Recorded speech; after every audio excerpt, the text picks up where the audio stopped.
Colombia's presidential election is a stark warning to governments everywhere, including ours.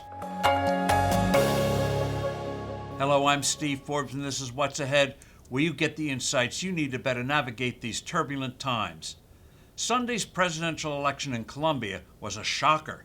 Two utterly non-establishment candidates won the top spots and will face each other in a runoff on June 19th.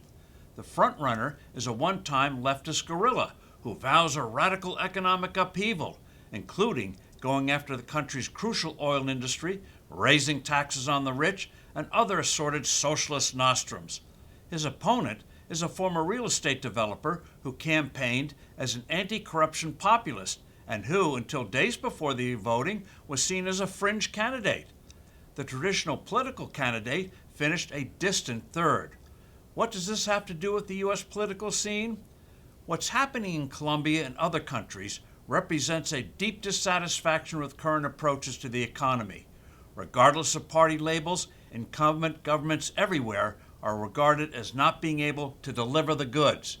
Chile, a few months ago, elected a socialist with strong communist support who is pushing a new constitution that will enable him to upend what had been a free market economy with low levels of poverty. But in recent years, pro-growth reforms were no longer pursued, leading to a stagnation that was exacerbated by pandemic lockdowns and inflation. Stagnation and corruption gave Mexico a president hell-bent on anti-growth, anti-democratic changes. Argentina, Bolivia, and Peru are now ruled by anti-market leaders.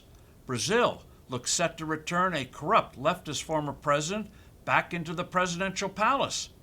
It's not only Latin America. Australia just tossed out a conservative government because of inflation and unhappiness over recent pandemic policies. In France, a virtual fascist made a soberingly strong bid for the presidency. Anger with a lack of performance has Prime Minister Boris Johnson in Britain an underdog against a resurgent Labour Party. And here in the U.S., President Biden's tax and spending regulation program is so unpopular that Democrats look set to lose both houses of Congress this November. Exacerbating this sour mood is the anxiety that a largely peaceful world order is ominously unraveling. Insufficient aid to Ukraine and an ugly global food crisis resulting from this conflict could still give Putin a victory of sorts. China may well conclude from the Ukraine war that despite early setbacks, persistence can win against what it sees as a decadent, declining West. On the economic front, most all leaders refuse to embrace time-proven policies of growth, low tax rates, stable currencies, and sensible regulations. Take Colombia. Tax rates are high. Combined employer-employee payroll taxes, for instance, come to an eye-popping 37.5%, 2.5 times the U.S.'s. The currency over the years has been weak. Starting illegal business is not easy. No wonder experts estimate that some 60% of Colombians work in the illegal informal economy to survive. The lesson is clear of what succeeds and what doesn't.